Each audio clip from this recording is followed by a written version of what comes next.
The door swung open with a creak that echoed through the empty hallway, and Marcus stood frozen in the doorway of his childhood bedroom. He had come here to tear this place down, to erase every painful memory brick by brick, but the sound he heard next made his blood run cold. It was soft at first, almost like a whisper, then clearer, a child crying, in a house that was supposed to be completely abandoned. Before we continue with what Marcus discovered that day, if you love stories about unexpected kindness and the moments that change everything, please subscribe to Sage Stories. Hit that like button and share your thoughts in the comments below. We love hearing from you. Now let's find out what Marcus found behind that door.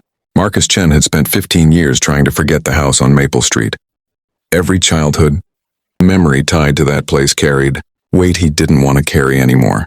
His father had left when he was 7, right there in that living room, walking out the door without looking back. His mother had worked 3 jobs just to keep the lights on, and Marcus had watched her grow tired and thin in those rooms. When she passed away 2 years ago, he inherited nothing but medical bills and the guilt of not being there enough at the end. The house had sat empty since then, falling into disrepair, becoming an eyesore that the neighbors complained about. Marcus had finally saved enough money to buy it from the bank that held the mortgage. His plan was simple: demolish it, build something new. Maybe some part of him could start over if the physical reminder was gone. It was a cold Saturday morning in November when he drove up from Chicago to the small Indiana town he'd grown up in. The house looked worse than he remembered. Windows broken, porch sagging, paint peeling like old skin. He had a demolition crew scheduled for Monday, but he wanted one last walkthrough, one final goodbye to the ghosts that lived there. The key still worked in the front door, though it stuck a bit. Inside, everything smelled of mold and dust and time. The furniture was mostly gone, taken by relatives or sold off, leaving behind only the bones of rooms where life had once happened. Marcus walked slowly through the downstairs, his footsteps loud on the old wooden floors. The kitchen where his mother had made his birthday pancakes every year. The living room where he'd learned to read, sitting in the patch of sunlight by the window. He climbed the stairs, each one groaning under his weight. At the top, he turned toward his old bedroom, the door hanging half open. That's when he heard it, that sound that didn't belong. A soft whimpering like a wounded animal, but unmistakably human. Marcus's heart started pounding. He pushed the door open wider. There, huddled in the corner of his old closet, were 2 children. A girl who couldn't have been more than 8 and a boy maybe 5 or 6. They were dirty, their clothes torn and too thin for the November cold. The girl's arm was wrapped protectively around the boy, and both of them stared at Marcus, with eyes that held more fear than any child should ever know. For a moment, nobody moved. Then the little boy started crying harder and the girl pulled him closer. Marcus slowly crouched down, trying to make himself less threatening. His voice came out soft, careful. He asked them if they were okay, if they were hurt. The girl didn't answer, just held her brother tighter.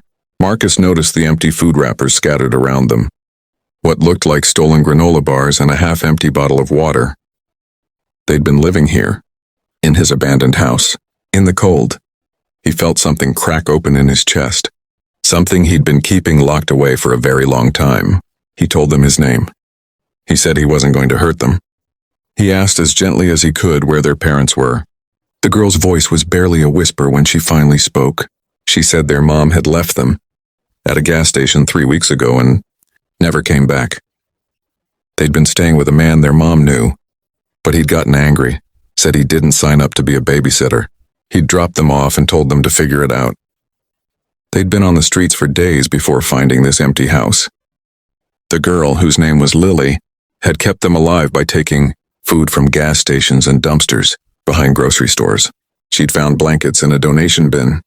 She'd told her little brother, Danny, that it was an adventure, that they were camping, that someone would help them soon. Marcus felt his throat tighten. These children had been sleeping in his childhood bedroom while he'd been planning to tear it all down. He thought about his mother, about how she'd barely held their own life together but had always made sure he was fed, always made sure he had a warm place to sleep. He thought about what she would do right now. He pulled out his phone and called 911. While they waited, he went to his car and got the emergency kit he kept in the trunk. He had some protein bars and a warm blanket. He wrapped it around both children and watched them devour the food like they hadn't eaten in days. They probably hadn't, not really. The police came, then Child Protective Services. Marcus explained everything, about buying the house, about finding the children. A kind-faced woman named Sarah from CPS knelt down with Lily and Danny, speaking to them in soft tones.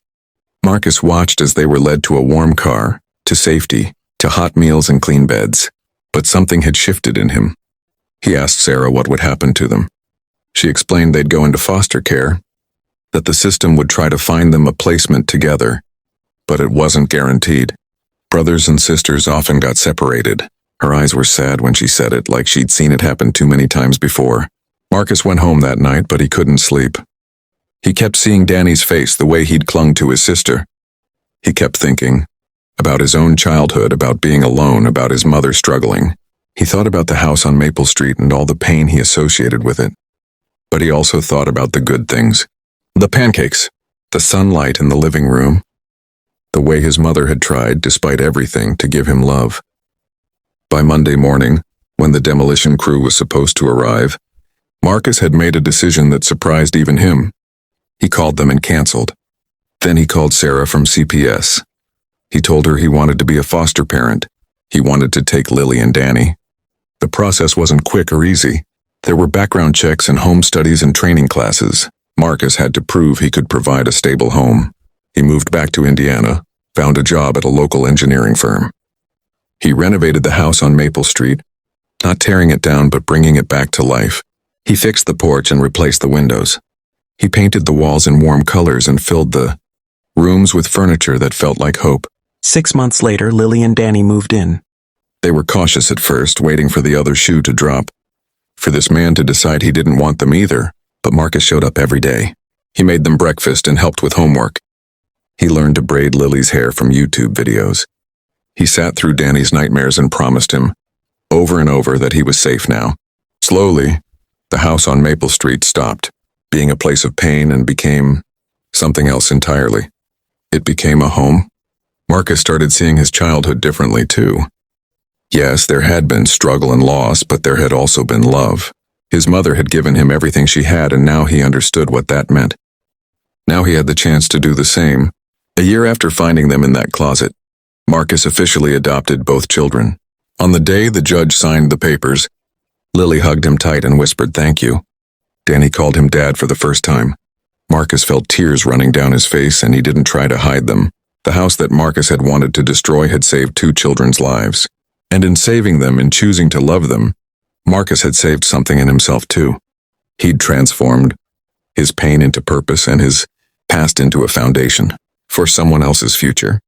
The walls that had witnessed his loneliness now echoed with laughter. The rooms that had felt empty now overflowed with life. Sometimes the places we want to run from are exactly where we're meant to be. Sometimes the greatest act of healing isn't forgetting the past, but redeeming it, turning it into something beautiful. Marcus had bought his childhood home to tear it down, but instead he rebuilt it. And in doing so, he built a family. He'd gone looking to erase his history and ended up writing the most important chapter of his life. If this story touched your heart, we'd love to hear from you in the comments. Have you ever found purpose in an unexpected place? Have you ever turned your pain into something that helped someone else? Share your stories with us. And remember, sometimes the kindness the world needs most is the kindness we're afraid we're not strong enough to give. But we are. We always are.